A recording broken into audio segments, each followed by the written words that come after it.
Join us this week as we descend into the darker side of human nature and uncover the shadows that dwell in the unknown.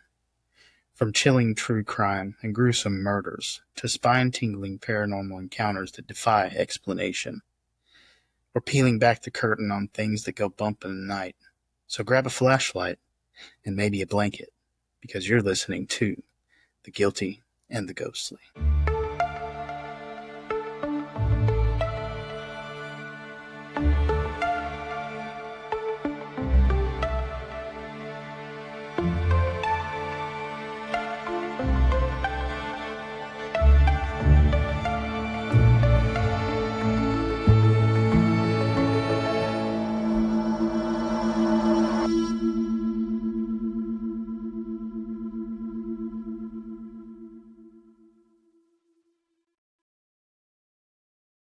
Well, your calendar's off by a little bit.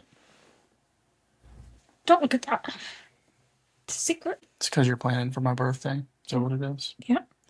Oh, my birthday's on a Tuesday? Gross. On Tuesday. Coming up on a Tuesday. That's what I was trying to get. I know. I was there, but I wasn't there. You weren't there. Don't lie to you. Don't delude yourself. I was trying really hard. Really had? Really had. That's what she said. I'm tired. You're always tired.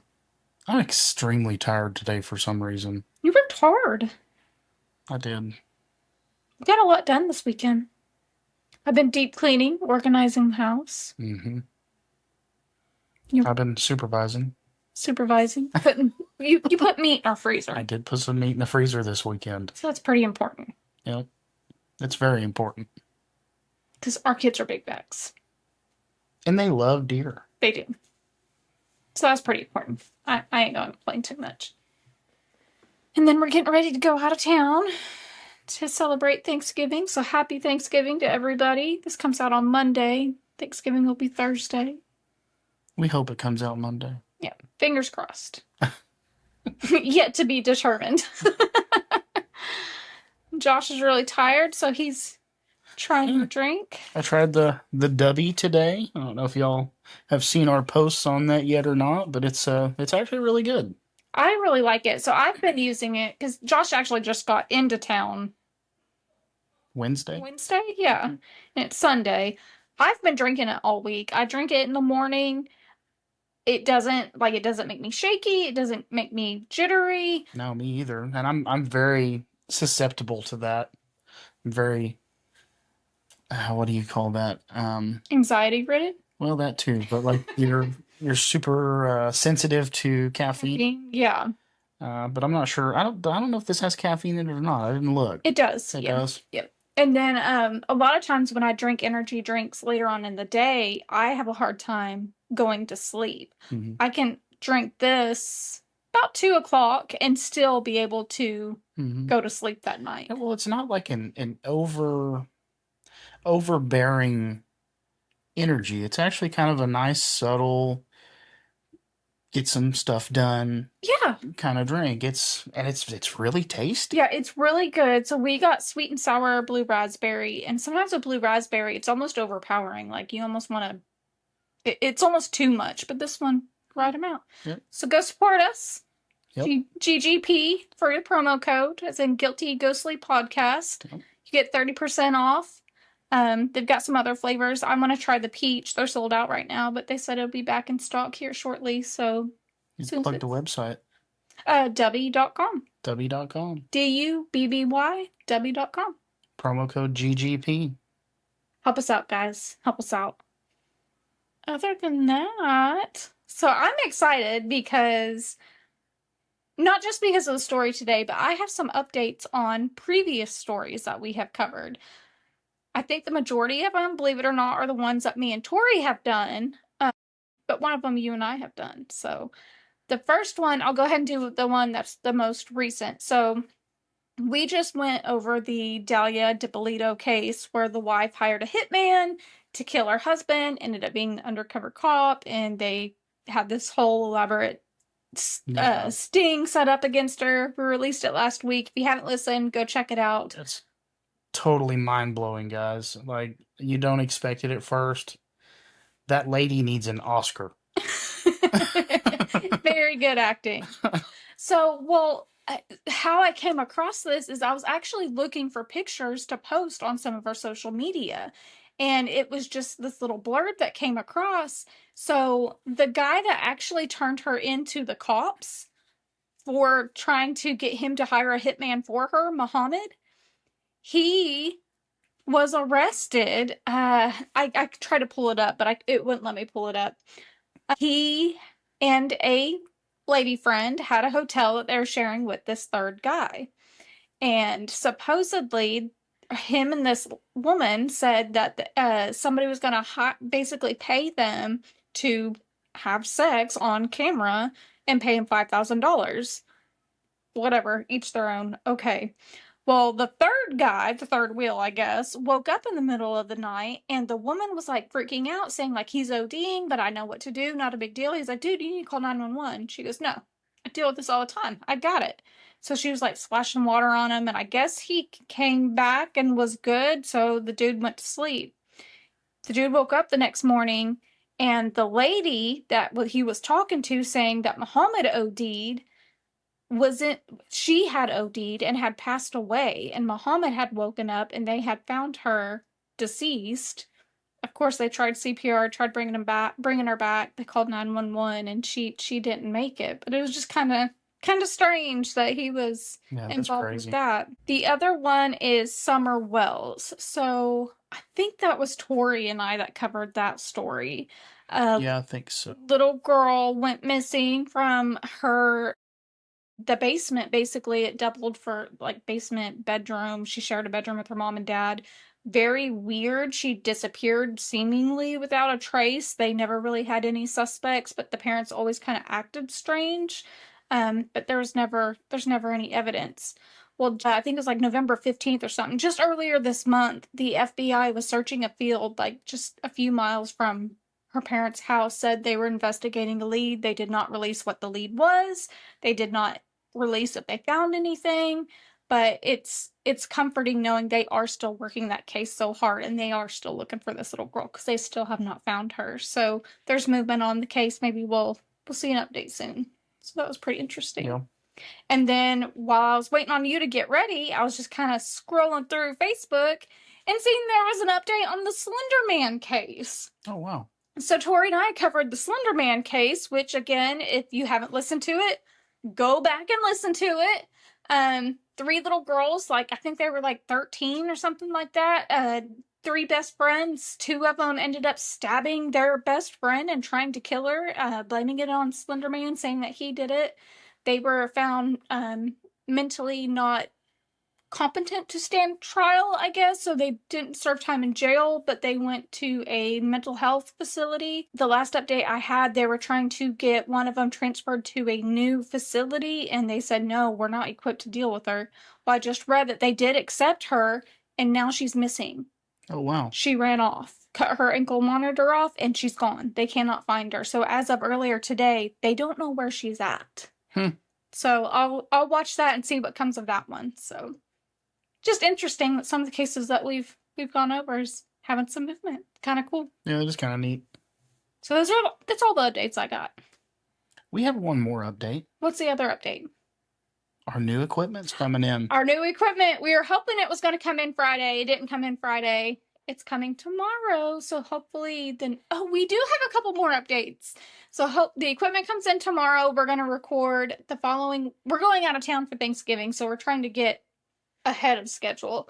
So we're going to record tomorrow on the new equipment for the first part of, I guess, technically a 3-parter that we're going to do. So we're going to release the first part next Monday, and then that following Monday, the second part, we're going to have a special guest, special visitors. There's multiple, so I guess it'd be guests on the podcast that we get to cover the second half of it. And once we cover that, they are actually going to have us on their show and cover the third part of it. So I'm excited. I finished the research today for the first part. I'm going to do the second part this weekend, and then once we get home, we need to watch that movie. Yep. So there's a hint for you. It has to do with a movie. So I'm excited. I think that's going to be a lot of fun. I think so too. I think it'll be a really neat collaboration for sure. Oh, yeah, definitely. So I think that's all the updates now. I believe so. If not, we'll get there later.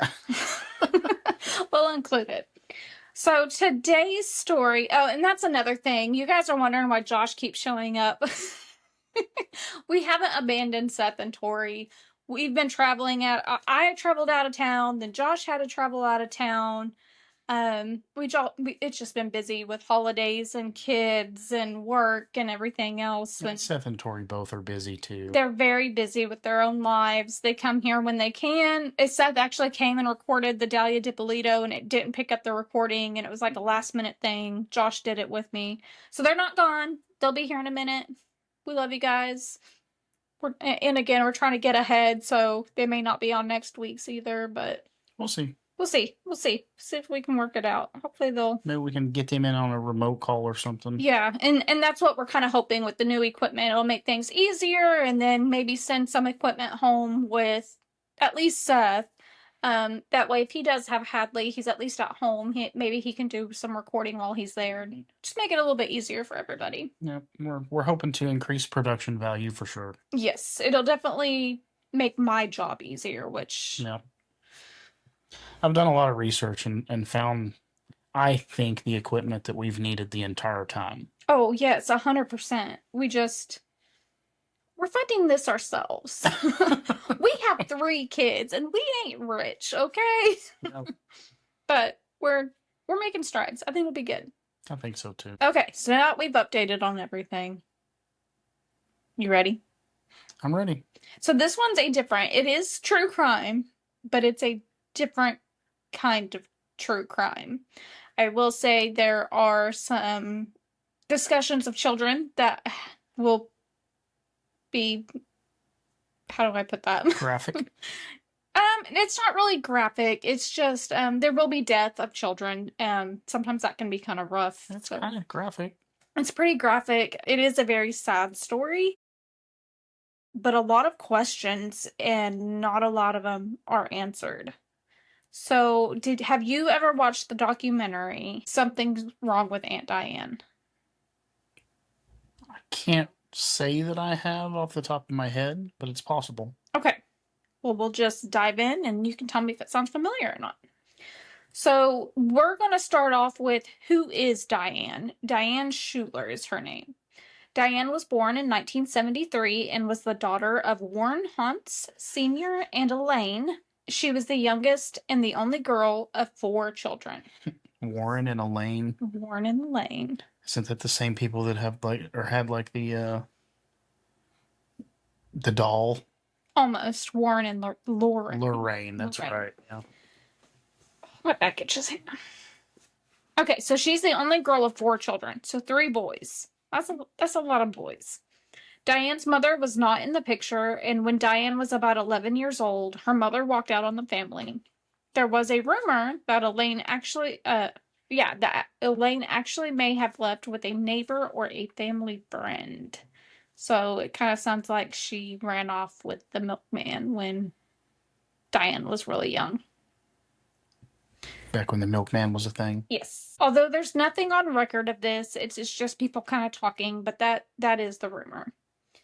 This did seem to have an effect on Diane. She would even later say that at an early age that one of her dreams was to become a mom. She always said she would not turn out like her mother and she wanted to be present for her children. Diane would eventually fulfill the mother role in the house for her older brothers, from cooking, cleaning, kind of taking care of, basically running the household for them. Diane was an active Girl Scout and considered the class clown. All of her friends would say she was the most responsible out of her friend group and really had a type A personality. Which was always kind of me growing up too. I was kind of the more responsible, motherly figure in our friend group. When you wanted to be. Most of the time. They were sometimes, and maybe not. Look, you did some hood rat stuff with your hood rat friends a few times. We're not gonna go. That's a podcast for another time. Well, Diane never really had a serious boyfriend, but Diane would eventually meet Daniel Schuler at one of her best friend's wedding. They very quickly fell head over heels for each other, and they would get married in the early 2000s. They then started their family and lived in Long Island, New York. They first had Brian around 2004 and then Aaron around 2007. She was that mom that was basically involved in everything with her kids. PTA, sports, school events. If her kids were there, she was there. Like, she was very, very involved with her kids. Definitely sounds like you. Yes. Her life seemed to completely revolve around her children. She worked at Cablevision as the director of billing and collections. She was very successful, and her annual salary was about $100,000 a year. That's pretty good. That's for back pretty then. good. Yeah, that's really pretty good now. It doesn't go as far now as it did. No, but that's still good money. Yeah. She was a very hard worker, very organized, and according to family and friends, Diane's husband, Daniel, she ruled the house. Like, she was the boss. She scheduled everything. She took care of everything. What Diane said, that's what was going to happen. Like, she ruled the entire house. I think that's what happens with all successful marriages. Okay, honey. Yeah. You would know. We've been married, we just celebrated 16 years. Yeah. You're doing something right. You're doing something right. Almost 20 together. Totally. I know. We don't need to talk about that. That makes us sound old. We are old. You're old. I might be a little bit old. Well, Diane, she was always put together. She liked things done a certain way and wasn't afraid to speak her mind when it wasn't going like she thought it should. She was basically super mom and worked a full-time job, seemingly taking care of everything. Words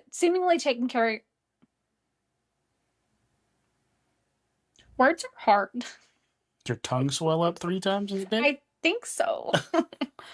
She was a super mom and worked a full-time job, seemingly taking care of everything. Many wondered how she was taking care of everything from work to her home life, basically flawlessly. Like, she never dropped the ball. She was always on top of it, and if it came between work and her kids, like, she was there for both of them continuously. Trust me, I know the person. I don't know how you do half the shit you do. I just sit in my closet and cry, and then I'm like, okay, buckle up, let's go. I would for sure. I can barely handle the few things that I have to do. If it wasn't for you, this whole thing would fall apart. We just do it. I don't know how it works. We just do it. It is crazy because when I was researching this, it did remind me a lot of myself, like, you know, being there with the kids and having to be involved with everything. And then she's worked her butt off at work and is a successful woman. And it is hard balancing both. I mean, again, I have a lot of these same traits, and you do get burnt out. Like, you kind of lose yourself sometimes, and it's hard to find that balance to where you are there for your kids, you are working, but you're also taking care of you. It's hard to manage all of it sometimes. Sometimes I do it gracefully, sometimes I don't. And I will say, again, obviously I'm not her, but it's kind of crazy to think what happens later, what we're fixing to get into. It makes you wonder if it has part of that. I mean, was she burnt out? Was she just burning the candle at both ends and just hit her breaking point? I don't know. That's what's crazy about this case, is you don't have answers of what led up to this, like what happened. It just seems so out of character for her, and it's just it's crazy. It makes you kind of sit back and say, whoa, what happened? I'm genuinely curious now. It's crazy. Well, part of what kept things running smoothly is she had to be in control of every aspect of her life. I'm not this bad. I'm controlling, but I'm not this bad. Yo. There are some things where I let you take control. Only because I make you. This girl has to have a plan for literally everything. If there's not a plan, you don't know what's going to happen. I'm perfectly fine with that.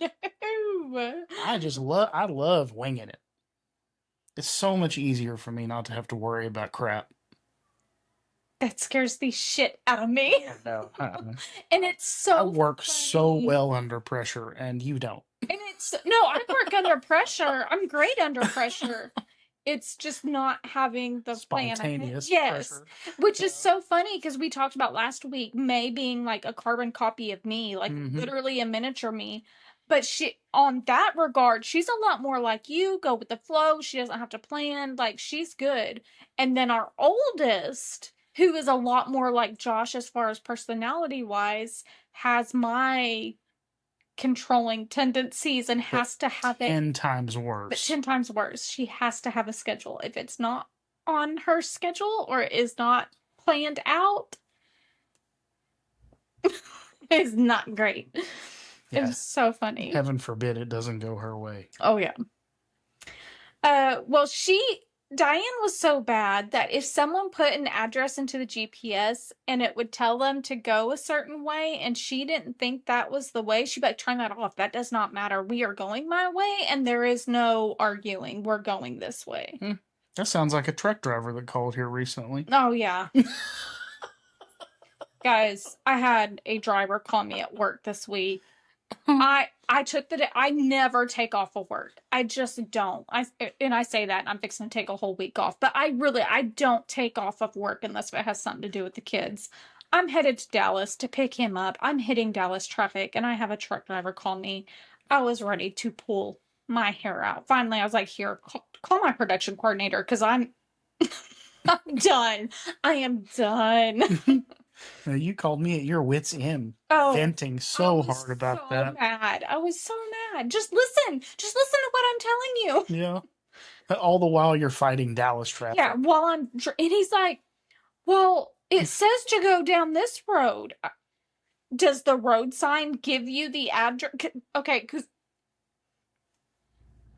let me get there. So my job is out in the middle of the country. We have to have a lot of room to grow all the seedlings that we grow. So we are out in the middle of nowhere. I gave this man turn by turn direction on how to get to our facility. And I gave him a GPS pin drop to get him to our facility. And he calls me and is like, well, is this the road I need? Well, does the sign say that road? Yeah. Then yeah, you probably need to turn down that. Well, I already passed it. Okay. Well, there's nowhere for me to turn around. What do you want me to do? I was just like, I don't know what to tell you, man. I don't know. In the world of GPS that we live in, you type this address in and it literally takes you to the front door of the office. So he has GPS to show him literally a pin drop exactly where he needs to go, because this does happen a lot. I literally have the pin drop saved to send to these truck drivers to bring them literally to our front door. Not only that, gave him turn-by-turn directions as far as miles, which way he needs to turn, the road he needs to turn on. And he's like, well, is this the road? Yes. Oh, I already passed it. I don't know what you want me to do. There's nowhere for me to turn around. I'm not driving the truck. What do you want me to do? Yeah, you're supposed to be a professional at this. So at that point, I texted my production coordinator. I was like, look, this truck driver, like, I can't anymore. They sent one of our guys, shout out to Tyler, he listens to the podcast. They literally sent him to drive the roads to find this truck driver. No, they didn't. Yes. Oh yes. They had to go find him. Anyways, that's just my week. I am so thankful for this vacation next week. I cannot wait. So Diane was a very intense woman, very controlling. But it worked for her and Danny. It just, he was kind of like you were saying, like, yes, ma'am, that's what we're doing. Okay. So she would take control and he would just sit back and let her do it. And that's how it went. Trust me, if any of you guys are married, it's easier that way. Anyways, on top of that, Diane was also a very private person. She did not really discuss her personal life with anybody, which that's crazy to me. I mean, I don't have a lot of friends. I don't. You don't have time for friends. But the friends that I do have, I mean, they know everything about me. I mean, like I said, I don't have many, but the ones I do, I share everything with them. Well, you So have a very close knit circle. that's true. Very true. So I just couldn't imagine having all this pressure on her and not being able to share that with anybody. Just having to bottle it up and just deal with it. Like that's crazy to me. I love you. I vent. I vent about my husband. She probably needs to. But I mean, I just, again, I could not imagine not having somebody to vent to. That's just wild to me. So now we are going to lead up to the event. Diane and Danny had gone on a camping trip with their nieces in Hunter Lake Campground in Parksville, New York. They brought their kids, their oldest, Brian, their son, who is 5, their daughter, Erin, who is 2 at the time, and they also brought their 3 nieces. They were actually Diane's brother's kids, so her brother's kids. The 3 nieces were aged 8, 7, and 5, so all very young. Very young. That's not a lot of kids. There's a whole lot of little kids. A whole bunch of little kids. A bunch of them. They also took the family dog to go on this trip. Because there were so many kids and they had to pack all the luggage and the dog, the camper, everything else, they ended up taking 2 separate vehicles. So Diane is driving a red minivan that she actually borrowed from her brother, and she took all the kids with her. And then her husband had the truck and the dog and was pulling the I think the camper, which that's one thing I'm kind of confused on. Some said they had like a lot that they rented at this place. They just left the camper there. And others said he was hauling the camper back and forth. Regardless, they were camping. They had so much stuff, so many kids. They took 2 separate vehicles. So we have Danny, Diane, 5 kids under the age, all under the 8 and younger, and a dog. That does not sound like vacation. They do their little camping thing for the weekend. They go hiking, they're fishing, playing games, just enjoying the weekend with the kids. They did often take trips like this, and it wasn't unusual to bring some of the cousins along when they did it. Then on July 26, 2009, they're ready to go home. It's time to pack up and head home. Danny got up about 6 a.m. He started cleaning up the boat, getting everything put away so that they could leave. After about 45 minutes, he went back to the campsite and he woke Diane up. She got up, began packing bags, cleaning up, getting the kids up, just doing the normal mundane finishing up. They decided to drink a cup of coffee before hitting the road, so they share a cup of coffee. And then about 9 a.m., one of the nieces calls her dad and mom to tell them that they had fun that weekend. They went fishing. Like, she's just kind of telling them everything that they did.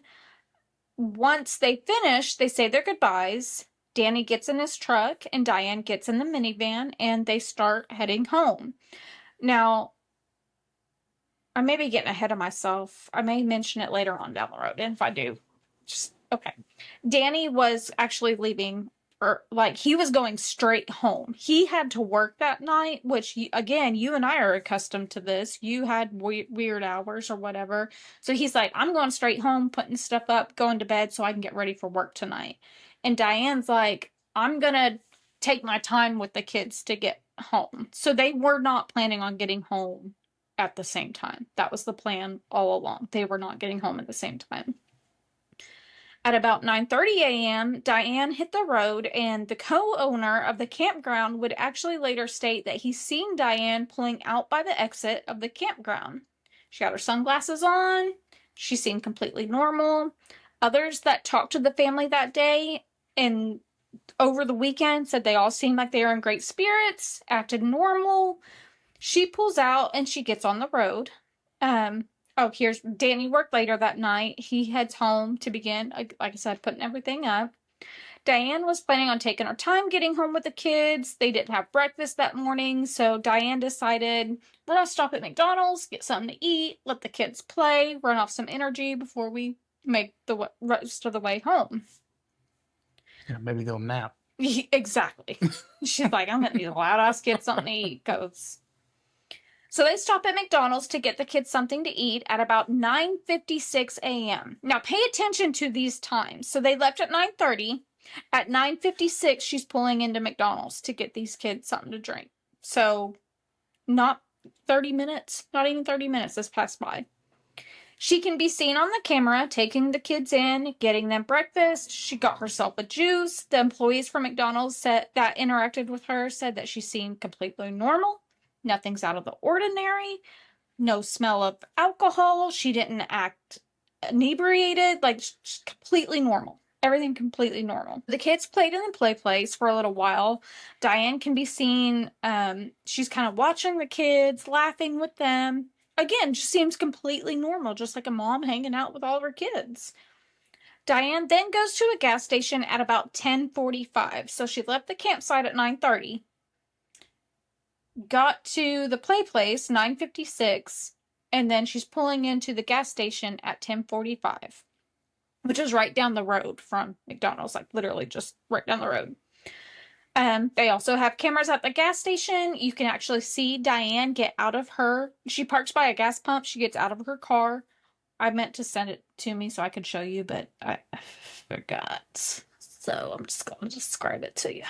She gets out of her van. She walks straight into the gas station. You can kind of see, like, she walks to the certain aisle. I'm guessing it's where the pain medication and stuff was.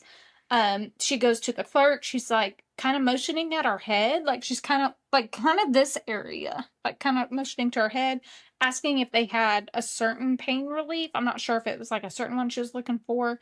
They're like, oh, we actually need to restock it. We don't have that. And she's like, all right, not a big deal. She gets in her van, pulls off, and leaves. Again, the clerk says she seems normal. When she was talking and asking for the pain relief, she was motioning to her head, almost like headache, maybe they thought. But she wasn't stumbling, she wasn't falling, she wasn't slurring her words, just asking for pain reliever. Completely normal. The clerk said it wasn't clear, but it was almost like she had a headache or maybe even a toothache. Her husband did mention later on that she had been complaining about a toothache.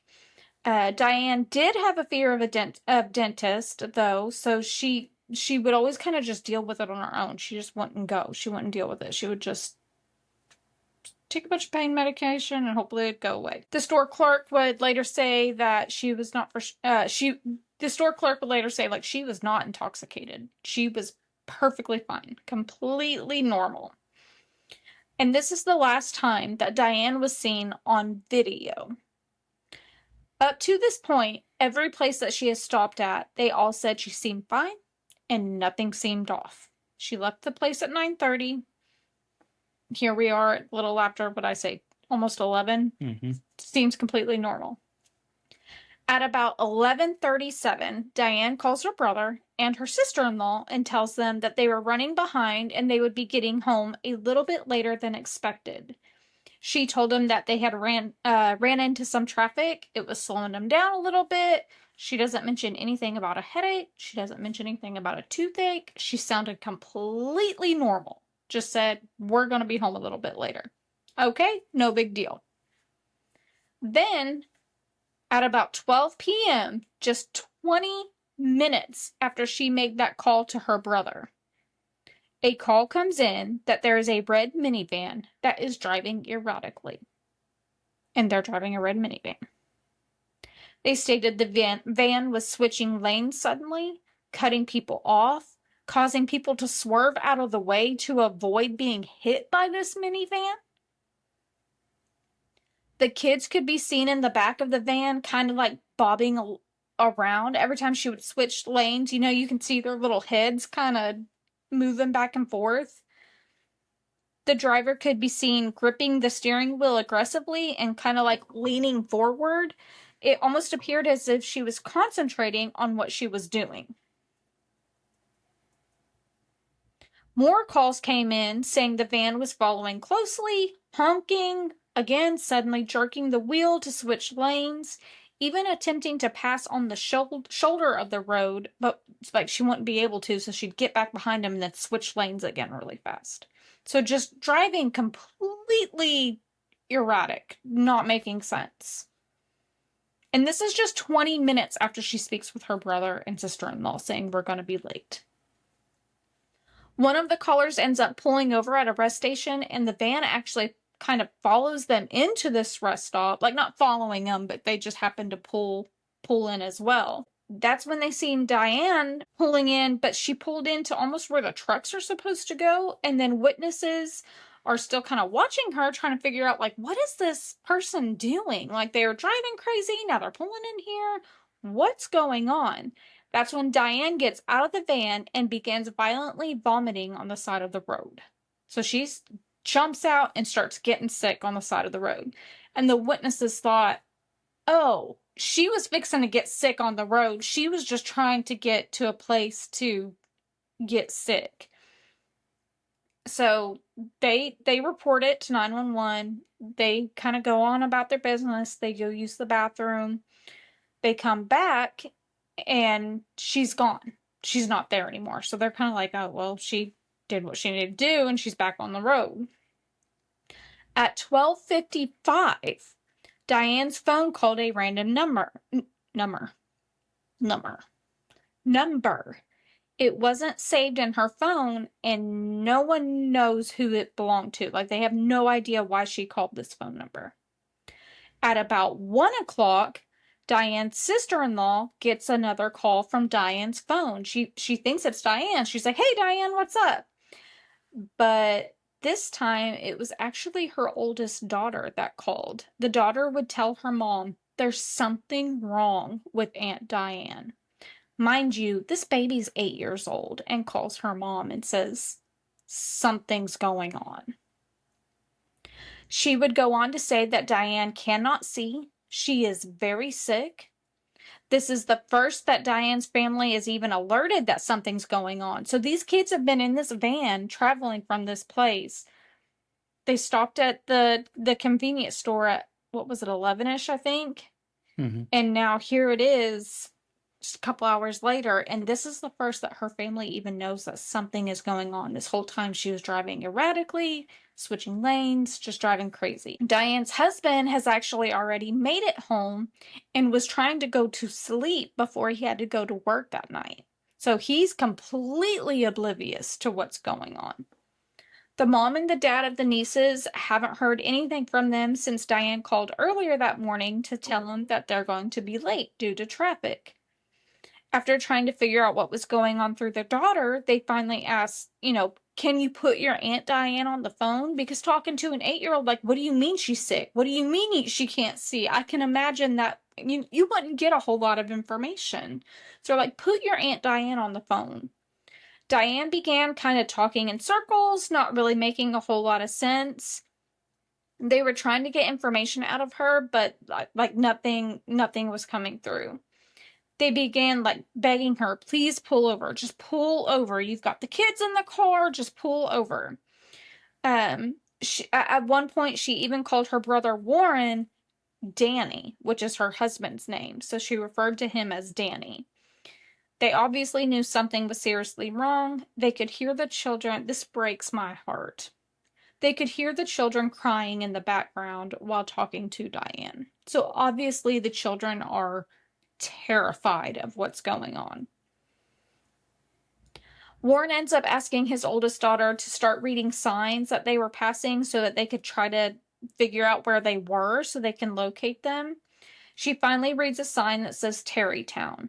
After about 2.5 minutes of this, the phone call suddenly disconnects. They lose communication with the kids. Warren jumps in his car and starts heading towards Terrytown to see if he can locate his sister and his children. While they're making this drive, they called a family friend to contact the police to see if they can help try and find Diane and the kids. So again, they're just trying to find their kids. They're trying to find, obviously something's going on with Diane. They're thinking something medical maybe. They have no idea what's going on. They're just trying to locate their kids. So they call 911. They explain what's going on. They tell them that she's acting erratic. Kids are crying and in distress.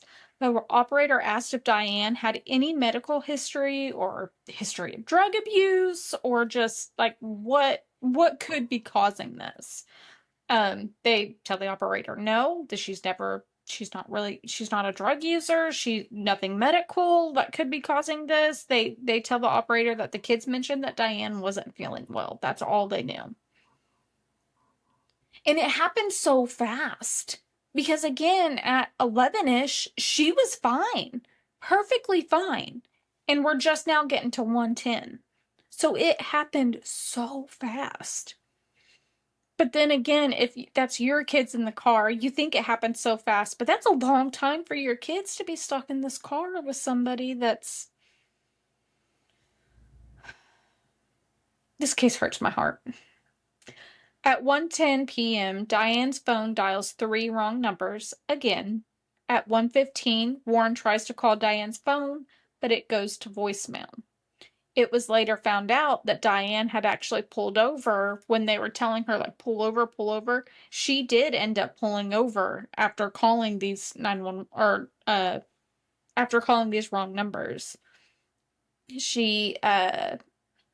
But after she pulled over, she would leave her phone on the guardrail and leave it there and pull off and leave. Oh, wow. Leaving her phone on the side of the road. This entire time, while all this is going on, she was on the right track that would normally take her home. So up to this point, she is taking the right way home. She's not taking any weird turns. She's not like taking side roads. She's taking the path that she normally would to go home. But after she pulled over and left her phone, she began taking a different way than she normally would to go home. Looking at the map, it makes absolutely no sense as why she would end up on what is called the Taconic Parkway.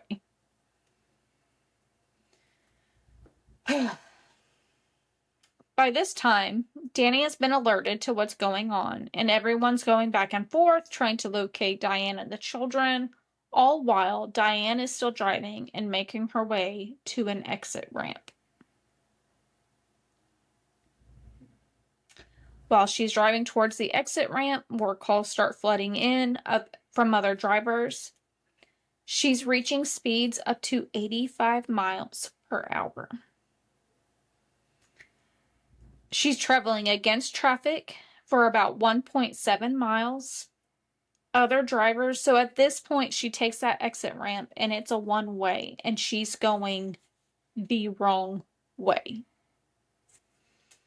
Other drivers are swerving out of the way, going off in the ditch, doing everything they can to miss colliding with the minivan. Here's the other odd thing. You would think if something's going on, she's going to be swerving and driving erratically again.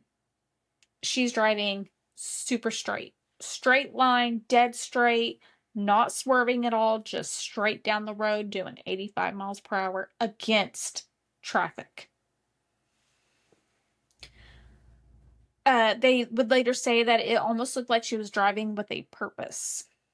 She was staring straight forward, gripping the steering wheel, almost like she's completely unaware of the chaos that's unfolding around her, because there's people dodging, hitting the road, the ditch, like trying to miss her because she's going straight forward, almost like she's playing chicken with everybody, but she's not moving. Because so many calls are coming in, operators finally began telling everybody that, like the new callers, that they are aware of the situation. They have emergency people en route. Witnesses would later say that they thought this person was purposely doing this and trying to hurt themselves. At this point, they still have not connected this with Diane. They don't realize it's the same calls. So they have the calls coming from the friend saying she's missing, like, we don't know where she's at, something's going on. And then you have these other calls coming in saying somebody's driving like a maniac and they're doing all this. They have not put those two calls together at all. Suddenly, doing 85 miles per hour, the red minivan hits a trailblazer head on at about 85 miles per hour. The other vehicle was basically split in half from the force of impact. Wow. The Trailblazer, in the Trailblazer, there were 3 passengers: 49-year-old Guy Bastardi, his father, 81-year-old Michael Bastardi, and their friend, 74-year-old Daniel Longo. All 3 would lose their lives on impact. The Trailblazer was then sent spiraling into a third vehicle with 2 other people that occupied it. Those 2 people would survive. Amazingly. No idea how. Okay. I need a drink before we start this. It's really that. The minivan would go into a spin, sliding into the grass on the side of the road until it eventually comes to a stop down a hill on the side of the parkway. At this point, the van would become engulfed in flames, completely consuming the van and, of course, trapping everybody inside. Witnesses sprang into action and ran up to all the vehicles that were involved in the crash. Some ran to the minivan and were able to get Diane's door open. Her body fell to the ground and she was already deceased. So she was deceased on impact. She passed. They moved to the back of the van and began pulling the children out one by one. This one hurts my heart. I don't know why. 3 of the 5 children were also deceased, leaving one of the nieces and Brian still alive.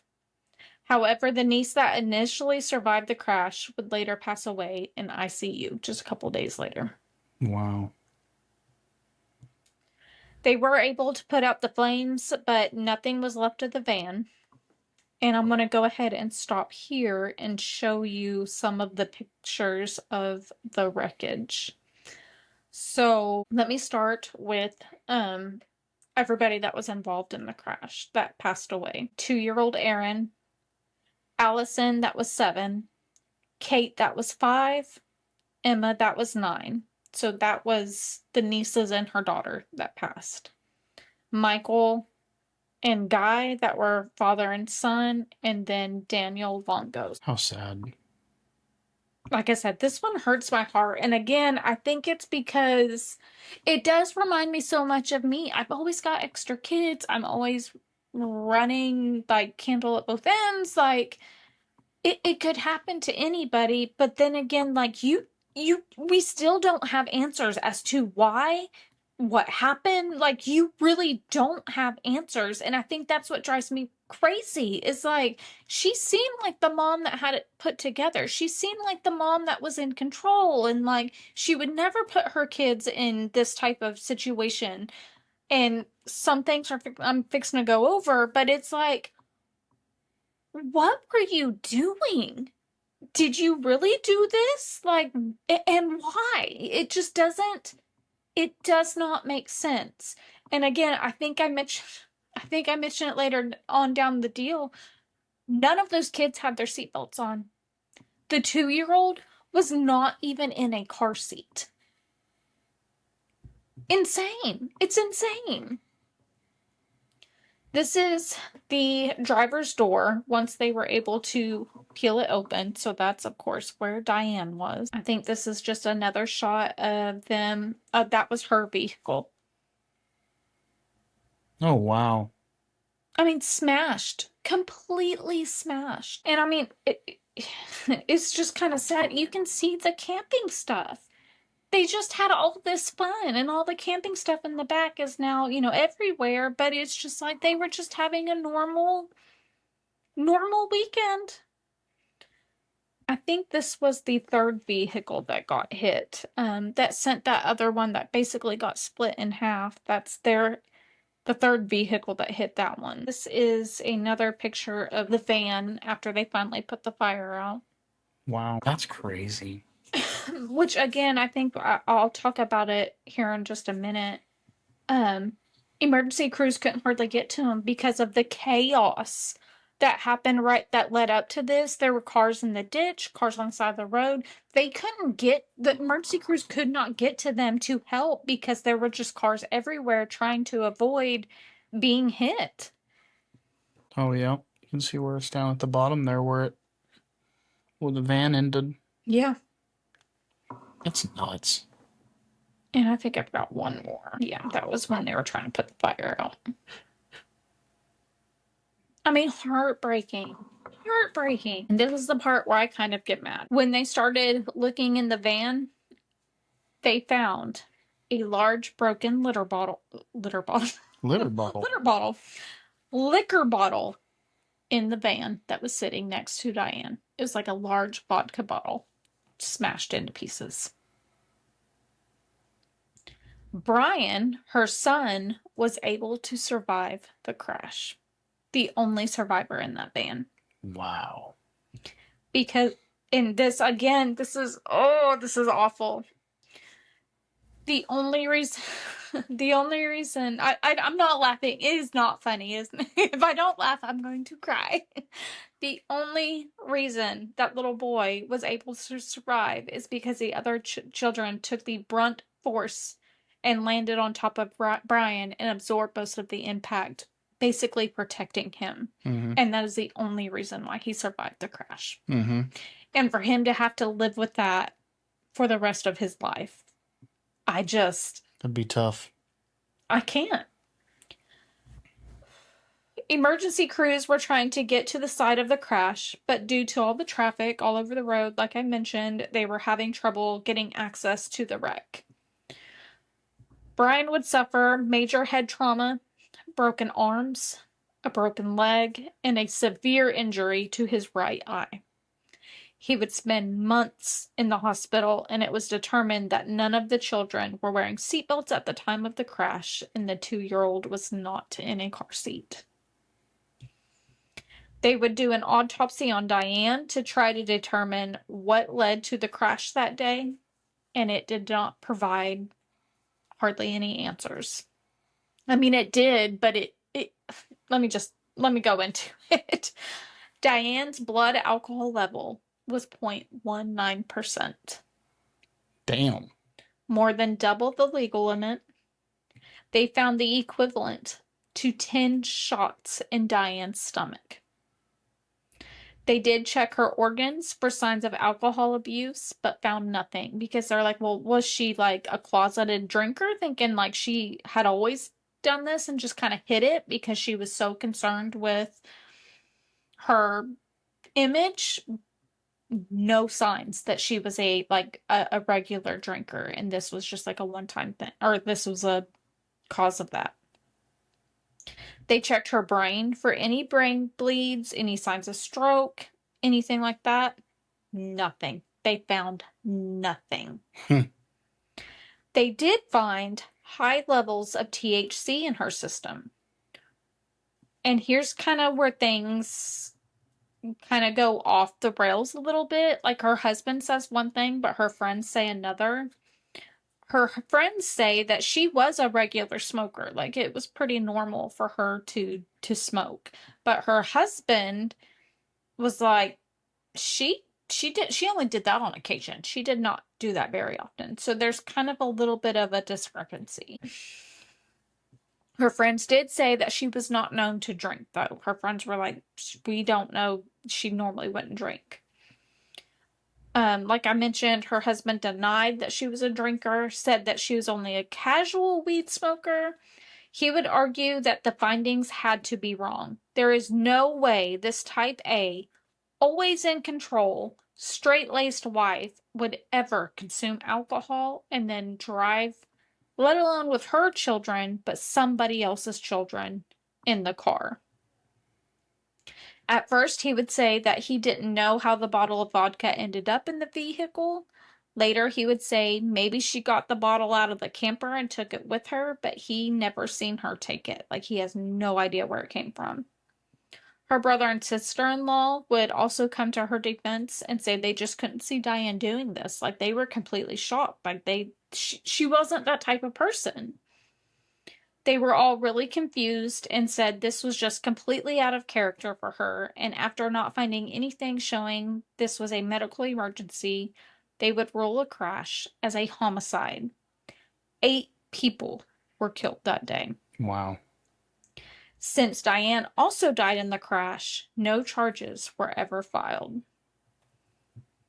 Eventually, her family would hire a private investigator to prove Diane's innocence. The only thing that they could find is they went back to the toothache theory again, thinking maybe that had something with it. Again, she was terrified of dentists. She had been kind of battling a toothache the week leading up to the crash, and her family kind of remembered her like rubbing her face and jaw like it was bothering her. The police would then say that there could be a chance that she could have taken the shots of vodka and then smoked weed, and this would cause like more of an intense high and caused almost like a hallucination effect. Danny would stick to saying that Diane did not smoke weed that weekend. He's like, I did not see her smoke weed at all. Diane's family decided to have her blood alcohol levels retested because they could not accept that that was right. They're like, there's no freaking way. There has to be a mistake. They hired a doctor to go back over not just the blood alcohol, but also review the autopsy results as well. He concluded that everything was done correctly and it was all correct. Like, it was all right. It all stood up to what they had said. They even looked to see if there was any signs of like an abscessed tooth or an infection that may have caused, because that can cause crazy things to happen. There was no sign of like an infected tooth or anything. It all looked normal. Some theories that have come about: could Danny and Diane have gotten in a fight while camping and then she took a few swigs of vodka, got carried away? But again, that just doesn't seem right for the type of mom that she was. Later, they asked maybe could it be auto brewery syndrome? Have you ever heard of that? Mm-mm. It's also known as gut fermentation syndrome. It's a rare medical condition where the body produces alcohol internally. It is caused by yeast in your stomach to ferment carbs into ethanol, the same way yeast makes alcohol when brewing beer. This can cause someone to become intoxicated without drinking alcohol. I'll be damned. Common symptoms: feeling drunk without consuming alcohol, brain fog, confusion, slurred speech, dizziness, fatigue, mood changes, headaches. However, this is very rare, and there is still the issue of the broken bottle that was found in her car. The family of the 3 victims that died in the crash would end up filing a lawsuit against the district attorney for not filing charges for murder of the 3 men. They would also file charges against Diane and her brother Warren for unspecified damages. Warren was included because it was his van that Diane was driving. Then in July of 2011, Jackie, the mother of the girls, filed a lawsuit against Danny, the husband. They were supportive at first, but once it was determined that it wasn't a medical emergency and the toxicology was correct, it began ripping the family apart, which I can only imagine. Yeah. Danny would then file his own lawsuit against the state. He stated they did not do their part keeping the road safe, and Danny would also file a lawsuit against Warren, the brother-in-law. So it seems like they were just looking for somebody to blame. Anybody at that point. All the suits were dropped by July of 2014, and all parties settled.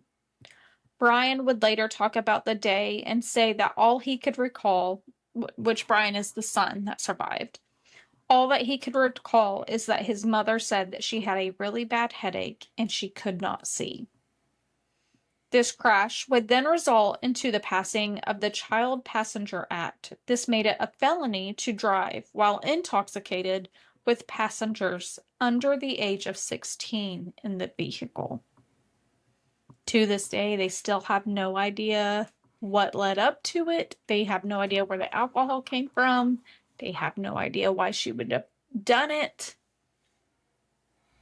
It's crazy to think that. Yeah. It's heartbreaking. It's definitely heartbreaking. I've got to quit doing cases with kids because it rips my heart out. Yeah. But yeah, it's just, again, it's just one of those cases where you just don't have all the answers. And I think I have a love-hate relationship with those cases because I do want to, try to figure it out and listen to it. But then again, you never get answers. You never know. Like, why did she drink? She knew she had her kids with her. That just doesn't, that seems so out of character. So what led to that? And that's a lot of alcohol. 10 shots found in her stomach that wasn't absorbed yet. Mm-hmm. That's a lot of alcohol. That is. And it's just, it's crazy. Absolutely insane. What does that say? Unable to connect to studio. I swear to Bob. Okay, guys, we're not sure where that ended because we lost connection, but we were just kind of talking about the case and not having answers, not knowing what's going on. And it's heartbreaking. Yep, it is. So, Can imagine getting that phone call and having to worry about where my kids were at the moment. you think they're safe. They're with their aunt. They go with her all the time. And this one time, something crazy happens. Yep. Heartbreaking. Definitely is. So now that I made the mood sad, say something funny. There's nothing to say funny about this case. Not about the case. Or even Jeez. just the mood's not right for it. I know. Like, I don't know if we got it a second ago. So like I said, our recording kind of cut off, but it's just, for me, the kid cases rips my heart out, but I always gravitate towards that, and I don't know why. I guess I like to torture myself. I don't know. But those cases, I guess, I think it's the not knowing and just wanting to know. So you take it all in and you listen and you watch and you read and just hope to make sense of it. But I mean, there's no making sense of it. It's so sad. So It's awful. very bad, very sad. Breaks your heart. Yeah. So we still don't have answers.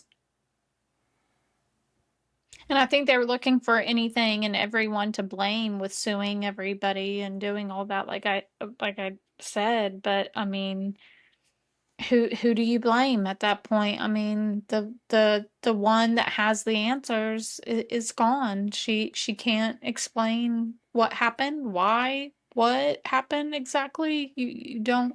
And again, the time period is just such a short time period of everybody said she was fine, and then all of a sudden she's driving erratically, she's vomiting, she's showing all the signs of a drunk driver. But then again, when she's driving up the ramp, she's driving in a straight line. You would think if she was that inebriated, she'd be kind of swerving a little bit. And how drunk do you have to be to realize you should know you're driving against traffic? Like, that's wrong. How drunk do you have to be? I think so, but a lot of that stuff happens pretty often with drunk drivers. That's true. That's true. I mean, there's a lot of unanswered things with this case. So reading between the lines is next to impossible. Yeah. Makes it hard. Yeah. All right. Well. Yeah. Well, now that we made everybody cry. Now that everybody's sad. And it's so funny, guys. It's kind of a joke in our family. I'm not a crier. I don't cry. Ever. I think that's the second time that I've teared up. The first time was JC Dugard. That one. That one ripped my heart out. That one was a hard one. And this one, again, I think it's just because I relate so much to being that mom and being. Maybe since you don't ever cry, this is what you need. Baby, This is your my therapy. therapy, guys. Thanks for being my therapist, y'all. Yeah, it was a rough one. So I don't know. I don't think we'll ever have complete answers, but I mean, I think it's kind of obvious with the liquor bottle and everything. I think it's a stretch saying it was that one disease that rarely comes about. I just don't think that's it. I think she drank, but it makes you say, why? You had those babies in the car. Why would you do that? So, The only thing you can do is speculate. yeah. And again, I couldn't imagine being that family. Either side of it, the husband, the brother, the sister-in-law, you lose your family. My heart goes out to all of them. It's rough. The little boy that survived, I mean, I couldn't imagine. It was a rough one. Yeah, thanks for joining us. Thanks for making everybody cry. Next week's a rough one too. Next week's a rough one. Part 1 of our 3-parter. It's a rough one. We'll see. See what happens. It's definitely an interesting story for sure. It is. And I mean, the case itself is interesting, but then what happens years later has a whole different vibe to it. And so it's just it's weird. It's a weird case. I'm excited for you guys to hear it. It'll be hopefully not so much. Well, the first part might be a downer. You're here to be sad. Just admit it. But part 2 won't be as sad. Part 2 will be creepy, and then part 3 will be fun. I'm excited for part 3 with our guest. So I guess that's it. So I guess now I made you sad. We'll finish and go to bed, and gotta put dinner up first. We did make a bomb-ass dinner tonight.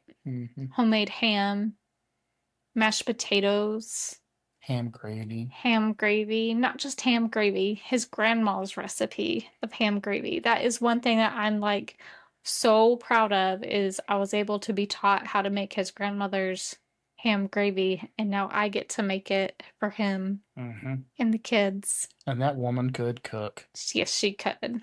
And so I'm so happy that I get to carry it on. It probably doesn't taste anything like hers, but it's close. It's real close. It's a thought that counts. And cheesy green beans. We had cheesy green beans. Our son, like, inhaled it. Oh, yeah. I don't even think he tasted it. No, he did not want cheesy green beans, which that's fine, whatever. And he's like, I don't know if I want any ham. And I was like, well, you gotta have protein, bud. You can't just have potatoes. So I gave him potatoes with gravy and ham, and he literally, like... It was gone in about 15 seconds. Yeah, he inhaled the ham. And we're like, wow, for somebody that doesn't want ham, you sure ate that. He's like, it was just so I could get to my mashed potatoes. Yeah, right. He absolutely loved it, is what it was. He scarfed it down. And then next week, we get all kinds of food. We've got your family reunion in Oklahoma. We look forward to seeing everybody on the Decker side. We get to go see our Decker side of the family. We get to go see my grandma Simons. She's the best. She makes some good food. We get to go see my dad and go see friends and family we haven't seen in a while. When's the last time you went to Oklahoma? Dad's funeral. A way to bring it right back down. I really think that was I think so too. So the kids and I get to go a little bit more often. I take off and normally take the kids, but Josh is normally working, so we're excited to have all of us there. So, and finally, I've found a place where I actually have the time to go with you guys and actually enjoy these little vacations that we get to go on. Yep. So if you're wondering why I'm drinking on a Sunday night, I don't normally do that. But vacation has started. So I'm drinking on a Sunday night. I'm drinking static. So Mom Waters. Tori and I drank these on the podcast before. Shout out to Mom Waters. They're pretty good. Pretty good. I enjoy them. Josh is drinking Debbie, so. Oh, I've got my blue chair bay. Oh, he's thinking it on the side, y'all. All right, well, I guess that's it. So, I guess we'll finish up and see if I can loop our second half in, and I've got to get this edited and posted. Because somebody set his doctor's appointment tomorrow morning at the butt crack of dawn. So even though it's vacation, I still have to get up about the same time. Sorry. Not sorry. Rude. All right, y'all. Well, have a good Thanksgiving. Enjoy your family time. Yep. So we don't know how much longer we have. Okay. Stay spooky. Maybe don't stay too guilty. Have a great Thanksgiving. Yeah, definitely stay away from the guilty. Yeah, don't do the guilty. And we'll see y'all next week. Yeah. Bye, y'all.